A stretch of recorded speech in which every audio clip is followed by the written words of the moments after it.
بسم الله الرحمن الرحیم. هغه کومه یوه دعا یا وظیفه ده چې د هغې په ویلو سره به الله تعالی تا ته د هر قسمه فکرونو نه نجات نصیب کړي.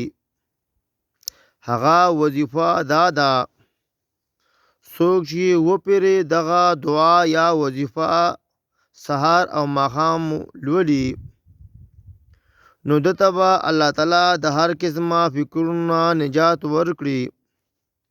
هغه دعا او وظیفه دا ده: حسبی الله لا اله الا هو علیه توکلت وهو رب العرش العظیم. تاسو ته ما دا ووی چې دغه دعا به تاسو وپیرې سهار او وپیرې ماښام وایي نو الله تعالی به تاسو ته د هر قسم فکرونه نجات نصیب کړي. کومه دعا؟ حسبی الله لا اله الا هو علیه توکلت وهو رب العرش العظیم.